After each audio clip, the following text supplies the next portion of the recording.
Hello guys, welcome back to my channel Studying is Interesting, and me Muskan Chaudhary going to tell you that how the states of matter change, or the how states of matter or the changes of matter occur. So in this video I will tell you that how the solid changes into liquid and liquid changes into gas. How the process, how you know all the processes and their names, but you don't know that how they change. आप सभी के मन में ये question आता होगा कि ये आखिर चेंज कैसे होता है। तो चलते हैं।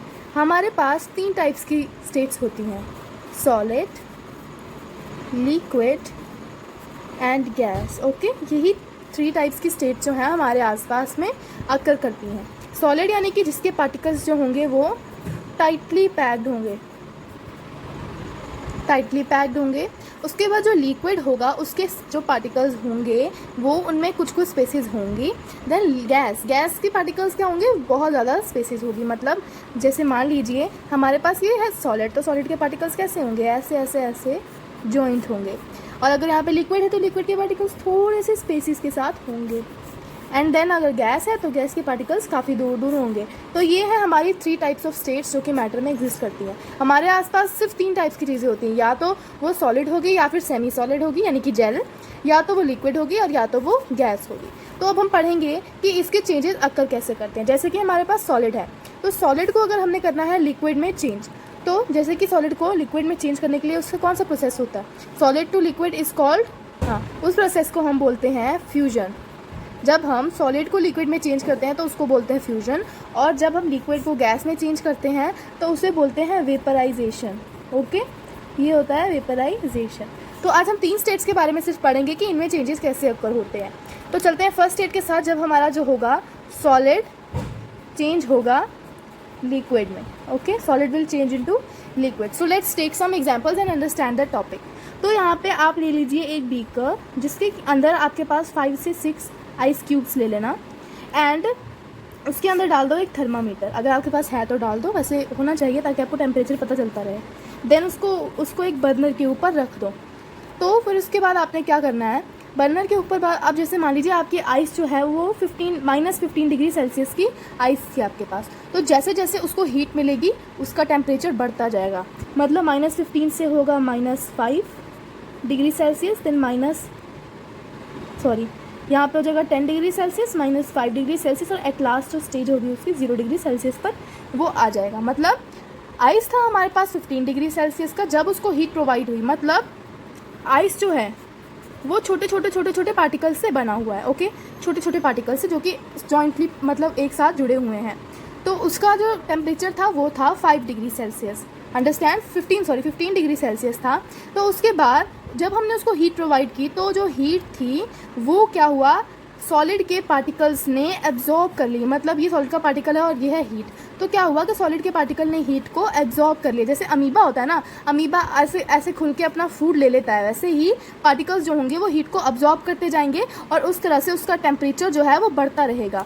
और उसके बाद क्या होगा, बढ़ने से इसका टेम्परेचर लास्ट में आएगा माइनस में होगा, यहाँ पे 0 डिग्री सेल्सियस पर आ जाएगा। तो आप तब यहाँ पे नोटिस करोगे जब आपका आइस आ जाएगा 0 डिग्री सेल्सियस पे, तो आपका आइस पहले आएगा 0 डिग्री सेल्सियस पे, उसके बाद जो है उसका टेम्परेचर चेंज नहीं होगा, वो 0 डिग्री सेल्सियस पर ही रहेगा। पहले वो 0 डिग्री सेल्सियस के आइस पे रहेगा, लेकिन उसके बाद वो 0 डिग्री सेल्सियस के वाटर में बदल जाएगा।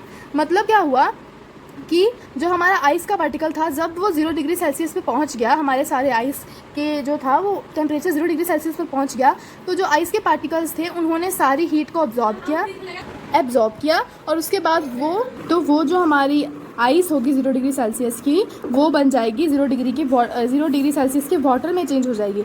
मतलब जब आइस 0 डिग्री के सेल्सियस पर पहुंच जाएगी, तब उसके थोड़ी देर बाद ही वो वाटर में चेंज हो जाएगी। क्यों? क्योंकि उसके पार्टिकल्स ने जो हीट थी उसको कर लिया है एब्जॉर्ब। तो इसीलिए इस तरह क्या होता है हमारा, उसके बाद जब वो वाटर में चेंज हो जाएगा एक बार, तो उसका टेम्परेचर बढ़ता जाएगा, जैसे 5 डिग्री सेल्सियस, देन उसके बाद 10 डिग्री सेल्सियस, 15 डिग्री सेल्सियस, इतना भी आप बॉयल करना चाहते हो। तो यहाँ पे आई थिंक आपको क्लियर हो गया होगा कि सॉलिड और लिक्विड में चेंजेस कैसे अक्कर करते हैं, सॉलिड और लिक्विड स्टेट्स में कैसे चेंजेस होती हैं। तो ये हमारा फर्स्ट हो गया फ्यूजन का प्रोसेस।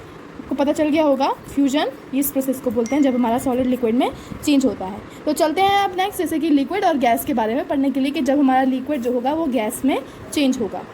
तो भी हम पढ़ने जाएंगे कि लिक्विड और गैस में कैसे चेंजेस होते हैं, मतलब लिक्विड स्टेट से गैस स्टेट में। तो सबसे पहले इस प्रोसेस का नाम पढ़ लेते हैं कि जब लिक्विड गैस में चेंज होता है तो हम उसको बोलते हैं वेपराइजेशन, क्योंकि गैस जो होता है वो वेपर्स होते हैं, इसलिए उसे बोलते हैं वेपराइजेशन।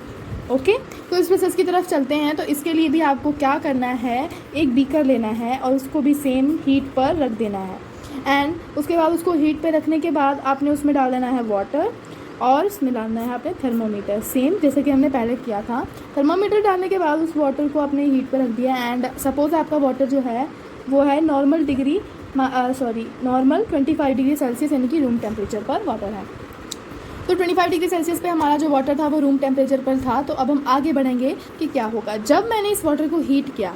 मतलब कभी भी it is a very simple thing कि जब भी आप वाटर को बॉईल करते हो तो मतलब गैस पे रखते हो तो उसको हीट करते हो तो क्या होता है, वो बॉईल होना शुरू हो जाता है, गर्म होना शुरू हो जाता है। तो उसके बाद जब हमने उसको तो वो बॉईल होना शुरू हो जाएगा, तो उसका टेम्परेचर क्या होगा, बढ़ने लगेगा। उसका टेम्परेचर होगा 25 डिग्री सेल्सियस पे हमने लिया था, वो हो जाएगा, उसके बाद आगे बढ़ेगा 50 degree Celsius, 75 degree Celsius, 85 degree Celsius, and उसके बाद आ जाएगा सीधे 100 डिग्री सेल्सियस पर। मतलब इस तरह बढ़ेगा, मैंने आपको बीच में गैपिंग्स दी हैं। तो हमारे वाटर को जब हीट प्रोवाइड हुआ तो जैसे जैसे उसको हीट मिलता गया तो उसमें क्या हुआ, पार्टिकल्स ने हीट अब्जॉर्ब करते गए और इसी को क्या बोलते हैं, काइनेटिक एनर्जी। तो उसके बाद क्या हुआ कि हमारा जो वाटर था वो 25 से 50, 50 से 75, 85, 100, जब हमारा वाटर आ गया 100 डिग्री सेल्सियस पर, जब हमारा वाटर 100 डिग्री सेल्सियस पर आ गया तो आप फिर से यही ऑब्जर्व करोगे कि 100 डिग्री के बाद उसका चेंज नहीं होगा। क्यों?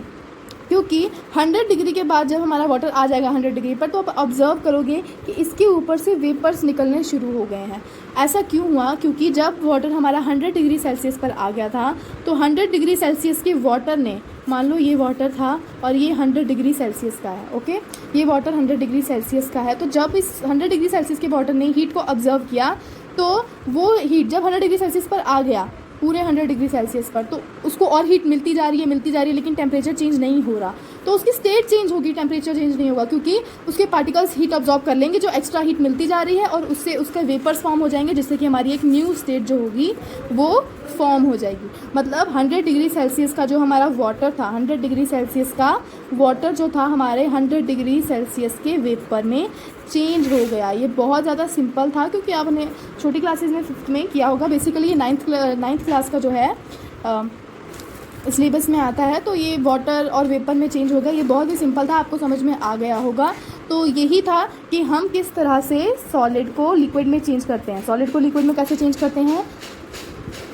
लिक्विड को हम चेंज करते हैं फ्यूजन के प्रोसेस से, देन उसके बाद हम लिक्विड को करते हैं गैस में चेंज, वो हमारा प्रोसेस होता है, वो होता है हमारा वेपराइजेशन। ओके, देन उसके बाद अगर आप चाहते हो कि मैं नेक्स्ट वीडियो भी लेके आऊँ कि किस तरह से सॉलिड और गैस जो चेंज होते हैं, वो होता है हमारा सब्लिमेशन का प्रोसेस, और गैस होता है लिक्विड में वो कंडेंसेशन का प्रोसेस होता है। जब हम गैस को कूल करते हैं तो वो कंडेंस होके वो लिक्विड फिर से बन जाता है। उसके बाद हम लिक्विड को जब हम वहाँ फ्रीजर में रख देंगे तो वो आइस बन जाएगा, क्योंकि उसके पार्टिकल्स को ठंडक मिली तो उसके पार्टिकल्स जो होंगे क्या चिपकते जाएंगे, कॉन्ट्रैक्ट होते जाएंगे, तो उससे वो सॉलिड में चेंज हो जाएगा। तो अगर आपको इसकी भी वीडियो चाहिए तो मुझे बताना, और thank you so much for watching my video. अगर वीडियो पसंद आएगी तो प्लीज़ लाइक कर देना, शेयर कर देना, सब्सक्राइब कर देना मेरे चैनल को। और मंडे को मैं बहुत ही अच्छी वीडियो लेके आने वाली हूँ। इस मंडे में नहीं ले आ पाई थी, लेकिन इस बार मैं आपको बहुत ही अच्छी वीडियो लेके आने वाली हूँ। तो अगर वो वीडियो आपको देखनी है तो मेरे चैनल को सब्सक्राइब कर देना और वीडियो को मिस मत करना। So okay, bye, stay safe at home. Thank you my subscribers for watching this video.